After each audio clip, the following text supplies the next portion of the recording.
नमस्कार, स्वागत है आपका टीवी 9 भारतवर्ष के स्पेशल बुलेटिन में। आपके साथ मैं हूं सुमेरा खान। मेरे साथ मौजूद है मेरे सहयोगी समीर और निधि। शुरुआत करते हैं इस वक्त की बड़ी खबर के साथ। मुंबई के कई इलाकों में लगातार हो रही बारिश ने लोगों की परेशानी बढ़ा दी है। 60 सेकंड में रिपोर्ट देखिए मुंबई में किस तरह के हालात बने हुए हैं। औद्योगिक नगरी मुंबई और आसपास के इलाकों में लगातार हो रही बारिश से लोगों की मुश्किलें बढ़ गईं। नवी मुंबई में तेज बारिश के चलते निचले इलाकों में पानी भर गया है। पनवेल में सुबह से हो रही बारिश से पूरा इलाका जलमग्न हो गया। सड़कों और सोसाइटी में पानी भर गया। मुंबई से सटे ठाणे के शाहपुर में भी भारी बारिश से कई गांवों और सड़कों पर पानी भर गया है। सड़कों पर कई गाड़ियां तैरती नजर आईं। शाहपुर में भारी बारिश के चलते एनडीआरएफ एचक्यू की टीम लगाया गया है। लोगों का रेस्क्यू करते हुए उन्हें सुरक्षित स्थानों पर पहुंचाया जा रहा है। तस्वीरों में आप देख सकते हैं कि कैसे बरसात में आम जनजीवन प्रभावित है। कई बिल्डिंगों के अंदर पानी घुस जाने की वजह से पार्किंग में खड़ी गाड़ियां पूरी तरह से डूब चुकी हैं। लगातार हो रही बारिश के चलते ठाणे के झाबरी नाका के पास एक इमारत का हिस्सा गिर गया है। ये इमारत काफी जर्जर थी। गनीमत रही कि इमारत खाली थी, उसे खतरनाक घोषित किया गया था, इसलिए कोई जानहानि नहीं हुई। मौसम विभाग ने चेतावनी जारी करते हुए कहा कि 24 घंटे में राज्य के कई इलाकों में तेज बारिश होगी। और मुंबई में भारी बारिश ने लोकल ट्रेनों की रफ्तार पर भी ब्रेक लगा दी है। रेलवे ट्रैक पर मिट्टी गिरने से यातायात पर काफी असर पड़ रहा है। मुंबई में लगातार हो रही बारिश ने यातायात व्यवस्था चरमराती जा रही है। सड़क और रेल मार्ग पर भारी बारिश का असर साफ दिखाई दे रहा है। सड़कों पर लबालब पानी भरा हुआ है तो रेलवे संचालन पर भी इसका असर दिखाई दे रहा है। पिछले 2 दिन से लगातार हो रही बारिश के चलते मुंबई में लोकल सेवाएं बाधित हो गई हैं। आज अटगांव रेलवे स्टेशन के पास पेड़ गिरने और कुछ स्थानों पर रेलवे ट्रैक के नीचे की मिट्टी बह जाने के कारण कल्याण से कसारा तक यातायात रोक दिया गया है। आप देख सकते हैं कि वाशिन, खंडवाली और आटगांव के बीच रेलवे ट्रैक के नीचे की मिट्टी बारिश में बह गई, जिसके बाद ट्रेन की रफ्तार पर ब्रेक लग गई। भारी बारिश के कारण कई जगहों पर रेलवे ट्रैक पर पानी जमा हो गया है। ट्रैक पर पेड़ भी गिरे हैं। वाशिन रेलवे स्टेशन के पास ओवरहेड वायर का खंभा गिरने से बिजली आपूर्ति बंद हो गई, जिसके बाद रेल यातायात भी रोक दिया गया। रेल सेवा बाधित होने से कल्याण और अलावा शहाड़, अंबीवली, टिटवाला से लेकर कसारा तक सभी रेलवे स्टेशन पर यात्रियों की भारी भीड़ उमड़ पड़ी।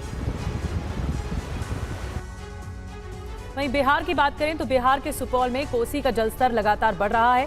तटबंध के अंदर बसे लोगों के घरों में पानी घुस गया है। लोग दूसरे जगह शरण ले रहे हैं। मॉनसून के दस्तक के साथ ही बिहार में कोसी नदी उफान पर है। नेपाल में लगातार हो रही मूसलाधार बारिश से सुपौल सहित पूरे उत्तर बिहार के कई इलाकों में कोसी नदी ने अपना रौद्र रूप दिखाना शुरू कर दिया है। नदी का जलस्तर लगातार बढ़ता जा रहा है। कोसी बैराज के सभी 56 फाटक खोले जाने के बाद लोगों की बेचैनी बढ़ गई है। कोसी तटबंध के अंदर बसे लोगों के घरों में पानी घुस गया है। लोग दूसरी जगह शरण ले रहे हैं। प्रशासन का दावा है कि लोगों को सुरक्षित जगह पर पहुंचाया जा रहा है। पानी बढ़ रहा है, हम लोग अपील भी कर रहे हैं कि बाहर आए। जिन लोगों का घर कट रहा है उसका लिस्ट बनाया जा रहा है। अंचल से उन लोगों को मुआवजा मिलेगा। फिर उसके बाद नाव की व्यवस्था की गई है। जहाँ भी आवश्यकता होगा सरकारी नाव चलेगा। लोगों का कहना है कि सरकार की तरफ से कोई व्यवस्था नहीं की गई। घर घर पानी घुसा हुआ, आंगना घर सब पानी, खाना बना करके खाने पर भी आफत है। प्रशासन की तरफ से कोई व्यवस्था नहीं किया गया? कोई व्यवस्था नहीं, कहाँ कोई नहीं, किसी का देखते हैं उत्साह ही नहीं है। मध्य प्रदेश के कई जिलों में 2 दिन से लगातार बारिश हो रही है। बारिश की वजह से कई इलाके जलमग्न हैं। ग्वालियर में बाढ़ जैसे हालात बन गए हैं। ग्वालियर में पिछले 2 दिनों से जारी बारिश से लोगों का हाल बेहाल है। कई इलाकों में बारिश के पानी से बाढ़ जैसे हालात बने हुए हैं।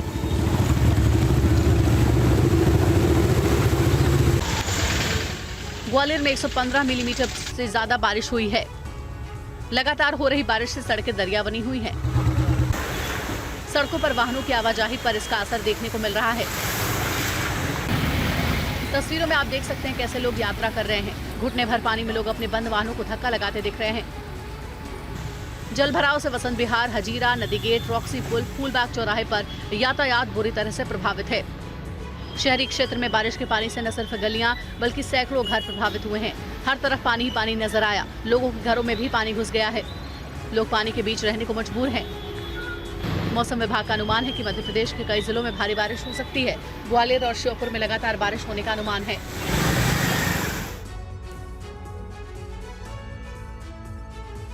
और उत्तराखंड के हल्द्वानी में लगातार हो रही बारिश की वजह से रक्सिया नाला उफान पर है। लोग जान जोखिम में डालकर तेज बहाव में सफर कर रहे हैं।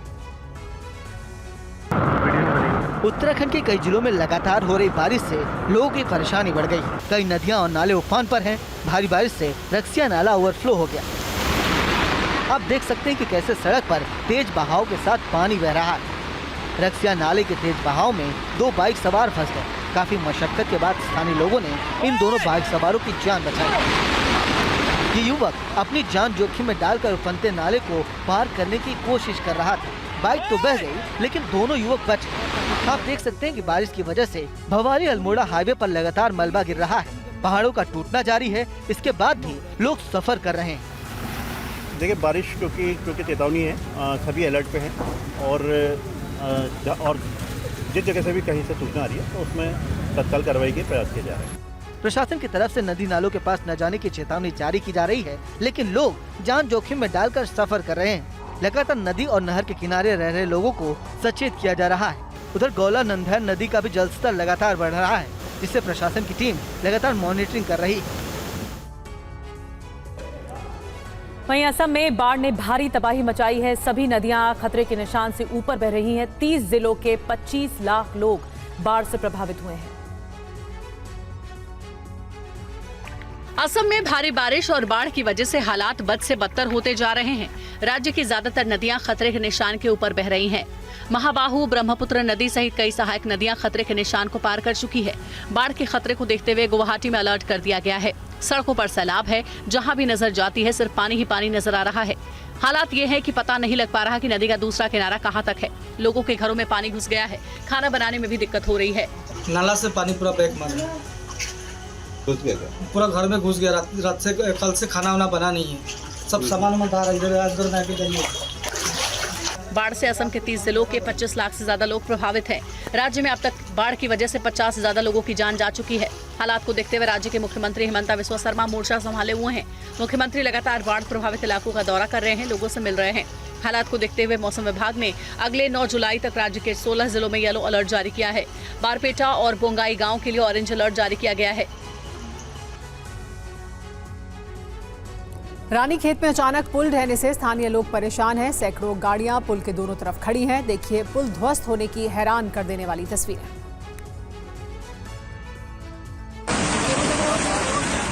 बारिश की मार और पुल ध्वस्त। तस्वीरें रानीखेत की हैं। रानीखेत को मोहान से जोड़ने वाला पुल अचानक भरभरा कर गिर गया। देखिए, बारिश के बीच पहले इस पुल में मोटी और गहरी दरार आई और फिर पुल टूटकर सैलाब में बह गया। जब पुल ताश के पत्तों की तरह बिखरा, उस वक्त दोनों तरफ राहगीर भी खड़े थे, मगर पुल गिरने से दोनों तरफ के राहगीर बीच में ही फंस गए। ये बद्रीनाथ मेन हाईवे है, तो जो लोग भी उस तरफ थे उस तरफ रह गए, जो इस तरफ थे इस तरफ रह गए। रानीखेत के इस पुल के ढहने से दोनों तरफ बड़ी संख्या में वाहन भी फंसे हुए हैं। अब प्रशासन की तरफ से हड़हा की तरफ से वाहन को निकालने की कोशिश की जा रही है। पुल ढहने की घटना कल शाम 5 बजे हुई। ये पुल तो काफी पुराना है, ये ब्रिटिश टाइम का पुल था। हालांकि इसके बीच में भी थोड़ा बहुत रिपेयर हुआ था ये, लेकिन शायद अब कुछ कमियां रहेगी। अभी थोड़ा सा ये धंसने के बाद धीरे धीरे करके ये पूरा ही क्षतिग्रस्त हो गया है। और यूपी के मुजफ्फरनगर में एक सड़क अचानक धंस गई और सड़क के बीच से नहर का पानी बहने लगा। सड़क ध्वस्त होने वाली ये खबर सिस्टम पर सवाल उठा रही है। 5 सेकेंड और अच्छी खासी सड़क धड़ाम। सड़क चीर देने वाली तस्वीरें मुजफ्फरनगर के कलरपुर गांव की है। पल भर में सड़क पानी में बह गई। महज 5 सेकंड के अंदर पूरी सड़क जमीन के अंदर धंस गई। कुछ मिनट पहले तक जिस सड़क पर गाड़ियां दौड़ रही थी, पलक झपकते ही उस सड़क का नामो निशान मिट गया। दरअसल उत्तर प्रदेश के मुजफ्फरनगर में बारिश की वजह से सड़कों का बुरा हाल है। इसलिए जब बारिश के बाद नहर में अचानक पानी बढ़ा तो लिंक रोड जमीन में धंस गया। सड़क टूटने से नहर का पानी खेतों में भर गया, जिससे किसानों कई बीघा जमीन में लगी फसल बर्बाद हो गई। ये यहाँ पे बम्बा दब रहा था, और बम्बा दबने के बाद में आज कई महीने में पहली बार चढ़ के नहर आई है। और आने के बाद में ये बम्बा पहले रिसा और रिसने के बाद में यहाँ ये टूट गया। कई सौ बीघे खेत भर जाएंगे, बहुत नुकसान हो जाएगा। इसका जिम्मेवार कौन है? इसके जिम्मेवार नहरवाई वाले हैं। लिंक रोड टूटने से बिरालसी और सहारनपुर समेत कई इलाकों का मुजफ्फरनगर से संपर्क टूट गया। फिलहाल प्रशासन ने नहर पटरी की जल्द मरम्मत और ग्रामीणों को हर संभव मदद का भरोसा दिया है। इस सड़क का निर्माण हाल ही में PWD ने कराया था।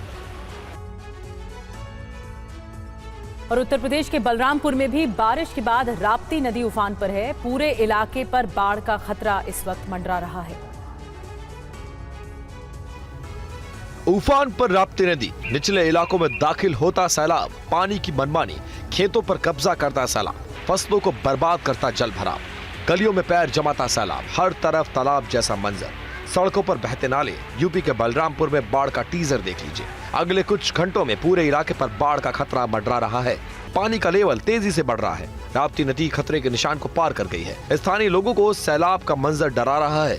पानी की मनमानी से हर कोई दहशत में है। 14 पहाड़ी नाले राप्ती नदी में समाते हैं। जिला प्रशासन की माने तो नेपाल के कुसुम बैराज को खोल दिया गया है, जिससे राप्ती नदी में पानी का लेवल तेजी से बढ़ रहा है। राप्ती नदी का उफान अगर इसी स्पीड से बढ़ता गया तो अगले 24 घंटे में बलरामपुर जिले में बाढ़ जैसे हालात बन जाएंगे। नदी किनारे बसे गांवों में जल भराव की वजह से स्थानीय लोग पानी के भीतर ही उतरकर आने जाने को मजबूर हैं। पूरी स्थिति पर जिला प्रशासन ने भी नजरें बनाई हुई हैं। स्थानीय लोगों को सुरक्षित इलाकों में शिफ्ट होने की गाइडलाइन जारी कर दी गई है। बाढ़ बारिश के बीच नेपाल में नारायण घाट से काठमांडू जाने वाले पृथ्वी राजमार्ग पर हुई 2 घटनाएं दिल दहला देने वाली हैं। एक इलाके में ट्रक अचानक खाई में जा गिरा तो दूसरी घटना लैंडस्लाइड की है। देखिए पूरी खबर। खाई में गिरा ट्रक, सड़क में धंसा पहिया। खाई में गिरा ट्रक के उड़े परखच्चे। कुछ सेकंड में गहरी खाई में लुढ़क कर गायब हुआ ट्रक। गहरी खाई में समा गया ट्रक। क्रेन से निकालने की कोशिश हुई बेकार। तस्वीरें नारायण घाट से काठमांडू जाने वाले पृथ्वी राजमार्ग की हैं। भारी बारिश की वजह से इस सड़क की हालत खस्ता है। सड़क के किनारों पर मिट्टी दलदली बन चुकी है। इस वजह से सड़क किनारे पर इस ट्रक का पहिया धंस गया। बुलडोजर और क्रेन की मदद से सड़क के किनारे फंसे इस ट्रक को बाहर निकालने की कोशिश हुई। ठीक उसी वक्त ट्रक खाई में जा गिरा। पृथ्वी राजमार्ग पर आई अब दूसरी आफत का मंजर भी देख लीजिए। इस सड़क पर बड़े पैमाने पर वाहनों की आवाजाही हो रही थी। उसी वक्त पहाड़ टूटकर सड़क पर आ गिरा। गनीमत रही कि उस वक्त कोई भी वाहन इस मलबे की चपेट में नहीं आया, मगर लैंडस्लाइड के इस मंजर से राहगीर दहशत में आ गए। वाहनों में सवार लोगों में खौफ फैल गया। सभी लोगों ने बड़ा हादसा टलने पर भगवान का शुक्रिया किया। और लगातार बारिश की वजह से बागमती समेत नेपाल की सभी नदियां उफान पर हैं। निचले इलाके पानी में डूब चुके हैं। रक्सौल और आसपास के जिलों में बाढ़ ने कहर बरपाया। बागमती नदी उफान पर है। कई पुलों पर इसकी रफ्तार से खतरा पैदा हो गया है। बागमती के साथ नेपाल की नारायणी नदी भी काफी उफान पर है, जिससे नारायण घाट समेत विराटनगर के निचले इलाकों में बाढ़ का कहर जारी है। लोग अपने घरों से बचे खुचे सामान निकालने में जुटे हुए हैं, क्योंकि जलस्तर लगातार बढ़ रहा है और लोग घर के बाहर ऊंची जगहों पर टिके हैं। ये सहारा भी कब तक रहेगा, कहा नहीं जा सकता। कई बुजुर्ग महिलाएं भी हैं जो राहत और बचाव का इंतजार कर रही हैं। 2 तस्वीरें देखिए। नदी का फर्क मिट गया है। शहर की सड़क नदी बन गई है। इधर पहाड़ भूस्खलन की वजह से बीरगंज काठमांडू सड़क मार्ग बंद हो गया है, जिससे एम्बुलेंस समेत कई गाड़ियां फंस गई हैं। 5 किलोमीटर से ज्यादा लंबा जाम लगा हुआ है। नेपाल पुलिस और सड़क निर्माण विभाग की टीम रास्ते को ठीक करने में जुटी हुई है। नेपाल के पहाड़ी क्षेत्र से लेकर तराई क्षेत्र तक बाढ़ ने कोहराम मचा रखा है। लगातार बारिश की वजह से उत्तर बिहार के कई जिलों पर बाढ़ का खतरा मंडरा रहा है। वहीं नेपाल की बात करें तो नेपाल में बारिश के बाद आई बाढ़ से कोहराम मचा है। सैलाब के रौद्र रूप से नेपाल के लोगों का जीवन बुरी तरह से प्रभावित हुआ है। सड़कों पर सैलाब, बेकाबू बाढ़, नेपाल में तबाही। बेकाबू सैलाब, सड़कों पर समंदर, रास्ते ब्लॉक, हर तरफ कर्फ्यू जैसा मंजर। तस्वीरें नेपाल के कुछ इलाकों में आई बाढ़ की है।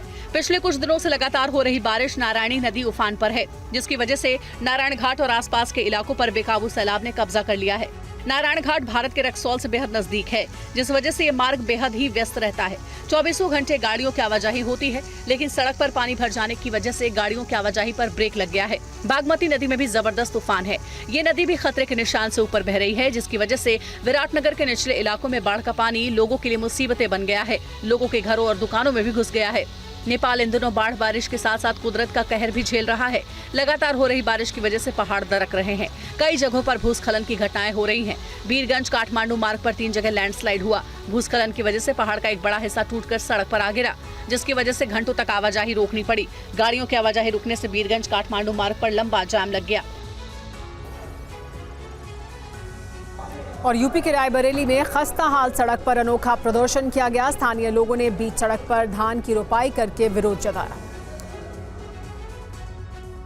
सड़क में बने गड्ढों में धान की रोपाई, अनोखा प्रदर्शन, सड़क बनवाने की गुहार। तस्वीरें राहुल गांधी के संसदीय क्षेत्र रायबरेली की है। स्थानीय लोगों ने लोक निर्माण विभाग के प्रति नाराजगी जाहिर की। स्थानीय लोगों के मुताबिक उन्होंने कई बार स्थानीय प्रशासन से शिकायत की, गुहार लगाई, मगर कोई सुनवाई नहीं हुई। अधिकारियों को अवगत कराया गया कि सर इसमें बड़े बड़े गड्ढे हो गए हैं, पूरी सड़क जो है गड्ढों में तब्दील हो गई है और इसको आप लोग दिखवा लीजिएगा, लेकिन किसी के कान में जू नहीं देगा। तो इसलिए हम लोगों ने आज पूरे समाजवादी कार्यकर्ताओं के साथ और क्षेत्रीय लोगों के साथ इसमें जो है पौधा मतलब धान रोपाई का कार्य किया गया है। दलमऊ से लेकर के गदागंज तक पूरा मार्ग खेतों में तब्दील हो गया है जी। यहाँ पर बिल्कुल 5-5 फीट के गड्ढे तक हो गए मार्ग पे जी, लेकिन आज तक इतनी शिकायत करने के बाद मार्ग का निर्माण नहीं हो पाया है। खस्ता हाल सड़क पर स्थानीय लोगों ने धान की रोपाई की और प्रशासन को संदेश देने के लिए अनोखा तरीका अपनाया। बारिश के सीजन में सड़कों की खराब हालत से स्थानीय लोगों को परेशानी का सामना करना पड़ रहा है। और आगरा के खंदौली में एक तालाब में 8 बच्चे डूब गए, जिनमें 4 बच्चों की मौत हो गई है। घटनास्थल की तस्वीरें आपको विचलित कर सकती हैं। बच्चों को तालाब से निकालने की पूरी कोशिश की। पुलिस के जवान भी इसमें लगे रहे। डूबे हुए कुल 8 बच्चों में 4 बच्चों को रस्से और गोताखोरों की मदद से बाहर निकाला गया। जिन लोगों को पानी से निकाला गया वो बेहोश थे। ये हादसा आगरा के खंदौली क्षेत्र में यमुना एक्सप्रेसवे के पास बने तालाब में हुई। बताया जाता है कि बच्चों को बचाने गई एक महिला भी डूब गई। ये बच्चे जो है ये इनका परिवार जो है वहीं हाईवे इंटरचेंज के नीचे रहते थे ये लोग। तो वहीं बराबर से एक तालाब था जो कि उसमें हाईवे का पानी जाता था। उसी में बच्चे नहाने के तौर से खेलते खेलते उसमें चले गए। तो लगभग 6-7 लोग ये डूबे थे, जिसमें से 3-4 को तो निकाल लिया। अब बाद में 4 बच्चे और एक महिला जिंदी है। 4 बच्चों की जो डेथ हो गई। बताया जाता है कि यमुना एक्सप्रेसवे के इंटरचेंज के पास किसी ने बारिश के पानी को जमा करने के लिए तालाब बनाया था, जिसमें कपड़े धोते समय बच्चे पानी में नहाने चले गए थे। कुछ समय पहले ही घुमंतु जाति के लोग यहाँ रह रहे थे। पुलिस पहुंची तो उन्होंने 5 लोगों को सेफली रेस्क्यू किया। 4 लोग इसमें डूबकर उनकी मृत्यु हो गई है और यहाँ लॉ एंड ऑर्डर की कोई स्थिति नहीं है। आगे विधिक कार्रवाई की जा रही है। और अब बात यूपी की राजधानी लखनऊ की। लखनऊ से चौंकाने वाला वीडियो सामने आया है। देखते ही देखते सड़क पर बना कई फीट चौड़ा और गहरा गड्ढा। तस्वीरें आपको दिखा रहे हैं लखनऊ से, जहां पर देखिए अचानक से देखते ही देखते पूरी सड़क धंस गई। ये बीचों बीच और गड्ढा बन गया। आवाजाही प्रभावित हुई है। इस घटना के बाद राजधानी लखनऊ का हाल यह है। चौंकाने वाला वीडियो सामने आया है। सड़क पर कई फीट चौड़ा और गहरा गड्ढा बन गया।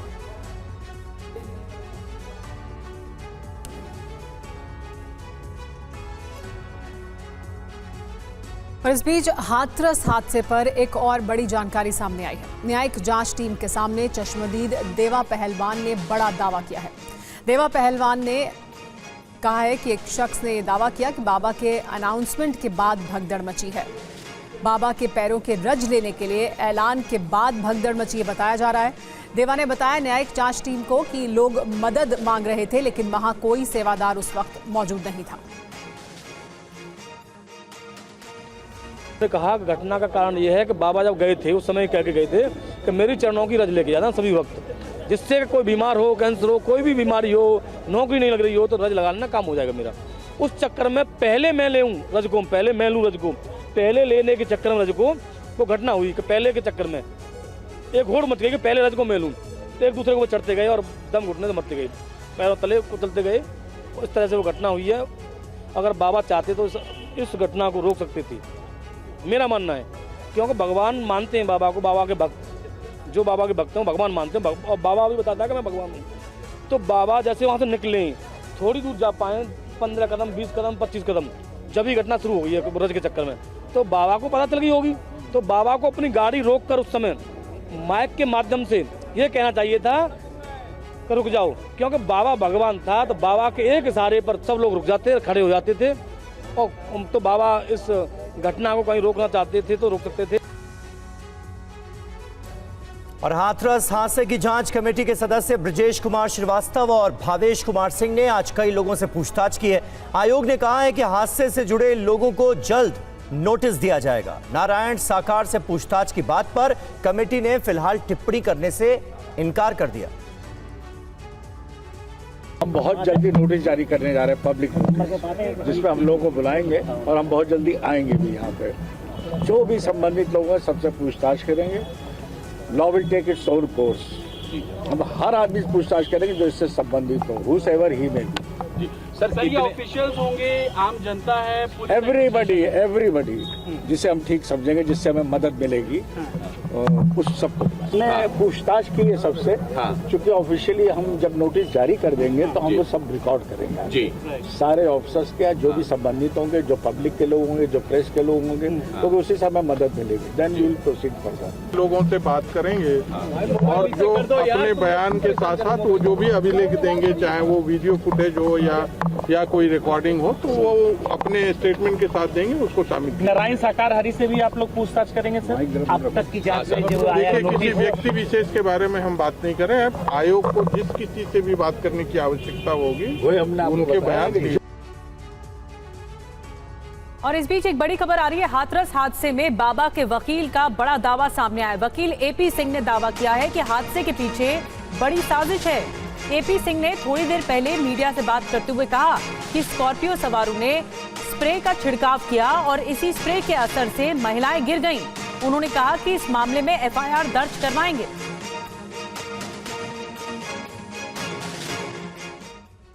वहां हट्टे कट्टे हाफ पैंट पहने गमछा डाले वो व्यक्ति थे जिन्होंने वो जो भगदड़ करते समय, भगदड़ के पीछे भी उनका एक कारण था कि उन्होंने जहरीला स्प्रे, जो नशीला और जहरीला स्प्रे था, उनके यहाँ हाथों में लगा हुआ था और ऐसे 10 से 12 लोग थे लगातार लगे हुए। उन्होंने इस तरह से ऐसे उसको ऑन कर रखा था, दबा रखा था, जिसकी वजह से वो अपना भाग रहे थे सामने कि उन पर वो असर ना करे। देखिए कितनी बड़ी साजिश, कितना बड़ा षड्यंत्र रचा गया नारायण साकार हरि को बदनाम नहीं, पूरा मानव मंगल मिलन सद्भावना समागम खत्म करने के लिए। और ये तो 123 मौतें हुई, फिर भी प्रशासन शासन ने बचा ली। ये और अधिक मौतों की संख्या बढ़ती, क्योंकि लगातार वो गमछा ऐसे डाले हुए थे और जिससे स्प्रे छिप सके, स्प्रे को उल्टा करके ऐसे जिससे तेजी से निकल सके डाउन में, और ऐसे हाथ से दबा हुआ, और वो भागते रहे, गिराते रहे, लोगों को भागते रहे। पीछे से जो प्रत्यक्षदर्शी उन्होंने बताया कि भागते समय एकदम थोड़ी देर में ऐसा होता था, महिलाओं के साथ एकदम अपने आप गिर जाती थी। हाथरस हादसे पर राहुल गांधी ने सीएम योगी को चिट्ठी लिखी है। इस लेटर में क्या खास है, देखिए ये रिपोर्ट। हाथरस हादसे पर यह चिट्ठी राहुल गांधी ने सीएम योगी के नाम लिखी है। हाथरस त्रासदी को राहुल गांधी ने बेहद पीड़ादायक बताया है और इस चिट्ठी में लिखा है कि उत्तर प्रदेश सरकार ने जो मुआवजा घोषित किया है वो बेहद कम है। मेरा आग्रह है कि मुआवजे की राशि बढ़ाई जाए और इसे जल्द से जल्द दिया जाए। साथ ही घायलों का समुचित इलाज कराया जाए और उन्हें भी उचित मुआवजा दिया जाए। पीड़ित परिवारों ने मुझसे ये भी साझा किया कि इस पूरे हादसे के लिए जिम्मेदार वहाँ के स्थानीय प्रशासन की लापरवाही और संवेदनहीनता है। इस मामले में उचित और पारदर्शी जांच आने वाले समय में इस तरह के हादसों को रोकने की तरफ एक सही कदम होगा। इसके अलावा राहुल गांधी ने लेटर के जरिए कहा कि इस दुख की घड़ी में लोगों को हमारी सामूहिक संवेदना और सहायता की जरूरत है। कांग्रेस का हर कार्यकर्ता इस मामले में हर संभव सहयोग के लिए तैयार है। राहुल गांधी ने इस खत में सीएम योगी को पीड़ित परिवारों की समस्या भी बताई और स्थानीय प्रशासन के खिलाफ कार्रवाई की मांग की है। इससे पहले राहुल गांधी ने अलीगढ़ और हाथरस जाकर पीड़ित परिवार से मुलाकात की थी। और अहम खबर है, यूपी में बीजेपी के खराब प्रदर्शन को लेकर बड़ी बैठक हुई है। बीएल संतोष ने दलित नेताओं के साथ की बैठक। आरक्षित 17 में से 9 सीटें हारने पर इस मीटिंग में चर्चा हुई है। आरक्षण के नैरेटिव से बीजेपी को नुकसान पहुंचा। यूपी के सभी 7 दलित मंत्री इस बैठक में शामिल हुए।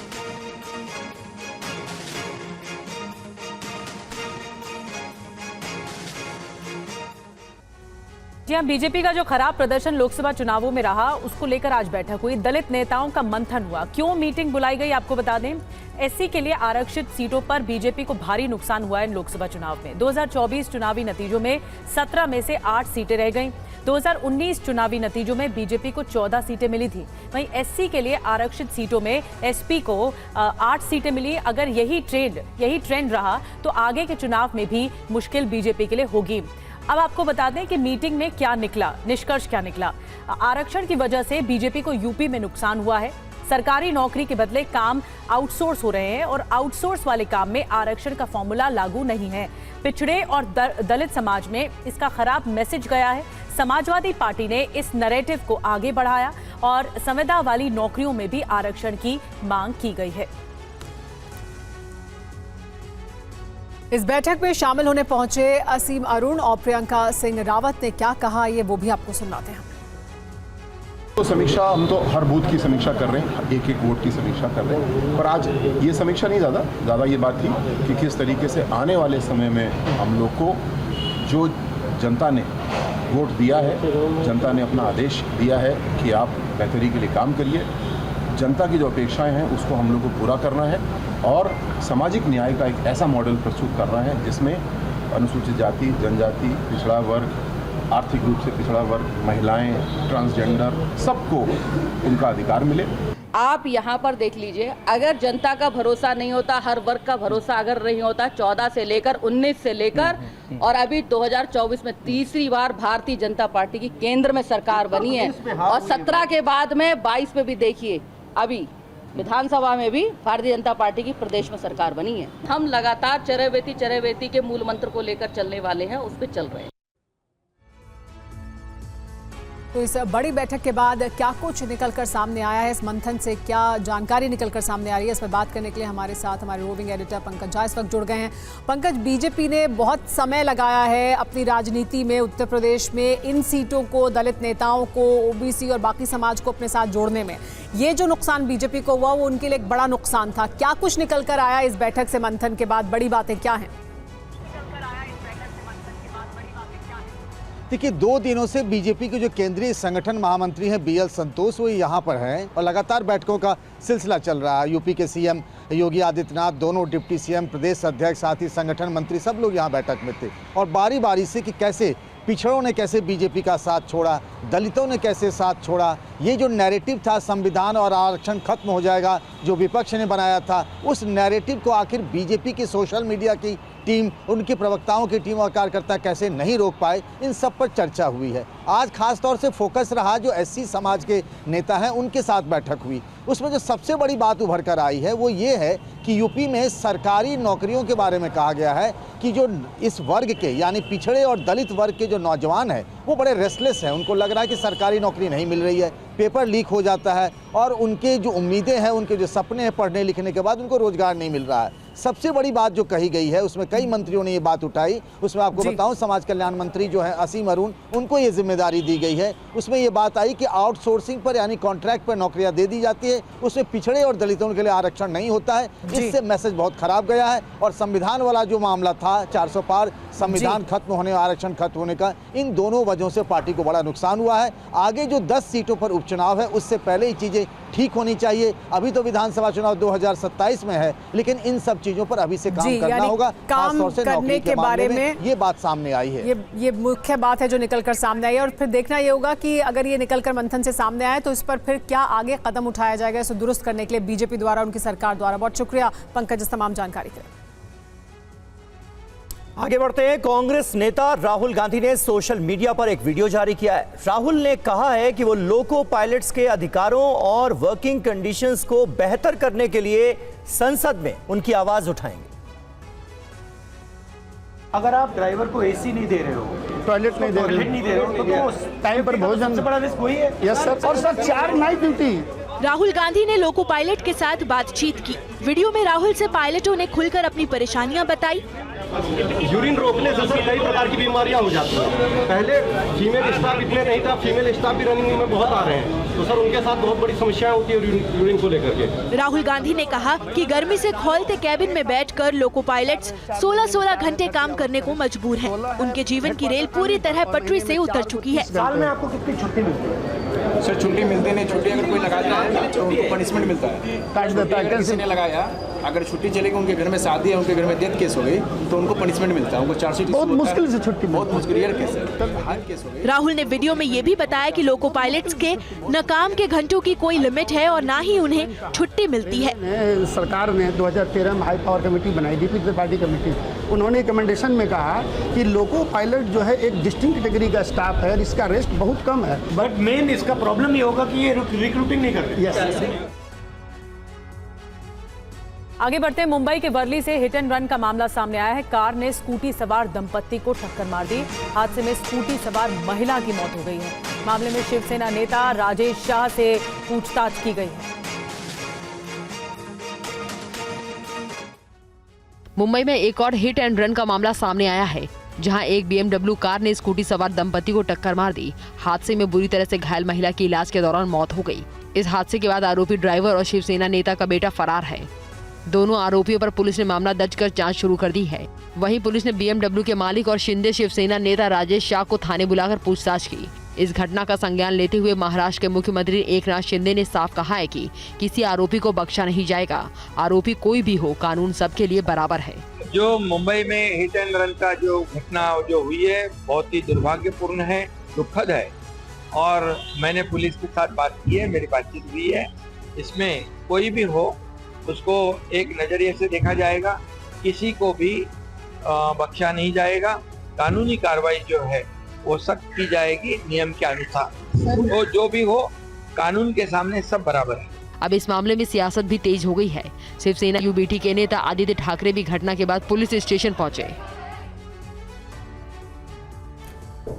प्रयागराज में अपना दल S के नेता इंद्रजीत पटेल की हत्या कर दी गई। आरोपी को पुलिस ने गिरफ्तार कर लिया है। हत्या की वजह आपसी रंजिश बताई जा रही है। प्रयागराज में सोरवा गांव में चीख पुकार मची है। लोग सदमे में हैं।